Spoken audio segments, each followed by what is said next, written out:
Assalamualaikum warahmatullahi wabarakatuh. Perkenalkan, nama saya Lupi Isnaniah dengan NIM 20000090012. Di sini saya akan menjelaskan tentang organisasi internasional. Yang pertama, apa yang dimaksud dengan organisasi internasional? Organisasi internasional ini merupakan organisasi yang dibentuk dan anggotanya lebih dari satu negara yang dibuat dengan sukarela dengan dasar kesamaan. Tujuannya untuk menciptakan perdamaian dunia dalam tata hubungan internasional. Yang kedua, apakah Indonesia menjadi anggota organisasi internasional? Tentu saja. Pada tahun 2021, Indonesia tercatat sebagai anggota pada 200 organisasi internasional. Alasan Indonesia menjadi organisasi internasional ini adalah karena keanggotaan Indonesia pada organisasi internasional merupakan salah satu bentuk peran Indonesia dalam melaksanakan ketertiban dunia yang berdasarkan kemerdekaan, perdamaian abadi, dan keadilan sosial. Peran tersebut adalah bagian dari perwujudan diplomasi multilateral dan pelaksanaan politik luar negeri yang bebas dan aktif, sebagaimana amanat Undang-Undang Nomor 37 Tahun 1999 tentang hubungan luar negeri. Yang ketiga, sebutkan 7 bahan organisasi internasional yang diikuti Indonesia, yaitu yang pertama ada ASEAN, di mana peranan Indonesia turut menggagas komunitas keamanan melalui komunitas politik. Keamanan ASEAN yang bertujuan untuk meningkatkan keamanan negara-negara di kawasan Asia Tenggara. Yang kedua yaitu ada APEC, yaitu Asia Pacific Economic Cooperation, di mana peranan Indonesia yaitu turut mempromosikan pembangunan ekonomi daerah.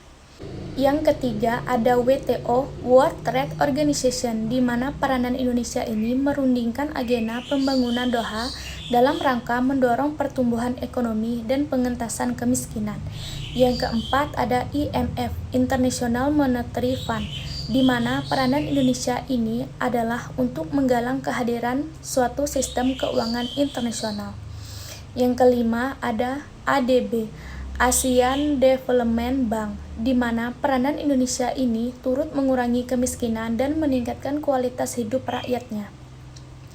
Yang keenam ada ITC, International Trade Center, di mana peranan Indonesia ini turut melakukan pengembangan pasar dan promosi perdagangan di luar negeri, serta membangun dan meningkatkan kontak bisnis dan kerjasama antara para pemangku.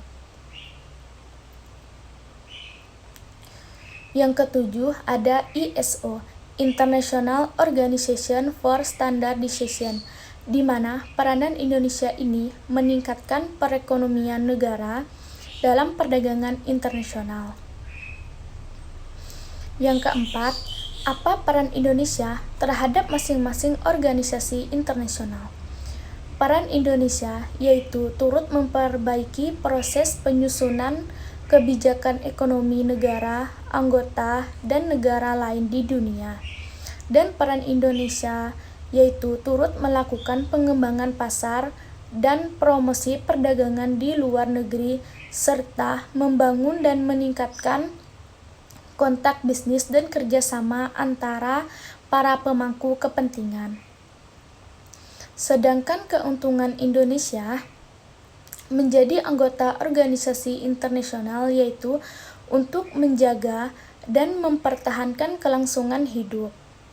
Sedangkan keuntungan Indonesia menjadi anggota organisasi internasional yaitu untuk menjaga dan mempertahankan kelangsungan hidup bangsa dan negara, untuk menunjang pelaksanaan kebijakan politik dan kerjasama luar negeri yang digunakan untuk kepentingan nasional, terutama untuk kepentingan pembangunan di segala bidang, untuk menunjang upaya meningkatkan pembangunan ekonomi nasional, untuk menunjang upaya pemeliharaan dan pemulihan perdamaian, keamanan, dan stabilitas internasional, untuk meningkatkan peranan dan citra Indonesia di forum internasional dan kerjasama antar negara, serta kepercayaan masyarakat internasional. Mungkin itu saja yang dapat saya sampaikan. Saya akhiri. Wassalamualaikum warahmatullahi wabarakatuh.